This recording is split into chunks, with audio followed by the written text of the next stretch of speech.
ভারতের পশ্চিমবঙ্গে বিজেপি টাকা বন্ধের জেরে বুধবার সকাল থেকেই জেলায় জেলায় বিক্ষিপ্ত গোলমালের ছবি উঠে এসেছে। বেলা বাড়ার সাথে সাথে কোথাও কোথাও তা বড় আকার ধারণ করেছে, চলেছে গুলিও। এদিন কলকাতার বিভিন্ন গুরুত্বপূর্ণ সড়ক অবরোধ করেছে বিজেপি। বন্ধ সফল করতে উত্তর কলকাতায় টালা ব্রিজ অবরোধ করে টায়ার জ্বালিয়েছেন কর্মী সমর্থকেরা। ট্রেন ও সড়ক অবরোধ করার কারণে কর্মক্ষেত্রে পৌঁছাতে পারেননি অনেকে। কলকাতা সহ রাজ্যের বিভিন্ন অংশে খোলেনি দোকানপাট, বন্ধ রয়েছে রাজ্যের সব শিক্ষা প্রতিষ্ঠানও। বন্ধ পালনের মধ্যেই ভাটপাড়ায় এক বিজেপি কর্মীকে লক্ষ্য করে গুলির অভিযোগ তৃণমূলের বিরুদ্ধে।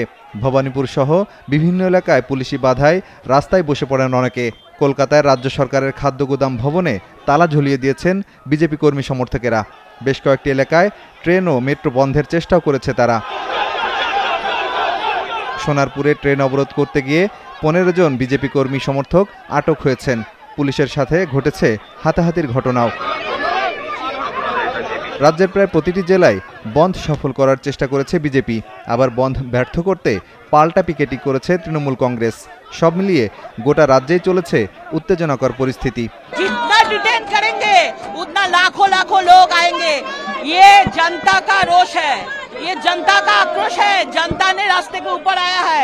এদিকে তৃণমূল কংগ্রেসের প্রতিষ্ঠা দিবসে কলকাতায় এক জনসভায় ধর্ষণের সর্বোচ্চ শাস্তি মৃত্যুদণ্ডের বিধান রাখার দাবি জানিয়েছেন মুখ্যমন্ত্রী মমতা বন্দ্যোপাধ্যায়। ক্ষমতা তোমাদের হাতে, কেন করছো না ফাঁসির জন্য?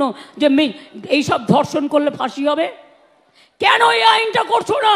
দেশ জুড়ে নারীদের উপর নির্যাতনের ঘটনায় উদ্বেগ জানিয়েছেন ভারতের রাষ্ট্রপতি দ্রৌপদী মুর্মু। তিনি বলেছেন, কোনো সভ্য সমাজে এমন নৃশংসতা বরদাস্ত করতে পারে না। মাহফুজুর রহমান, ৭১।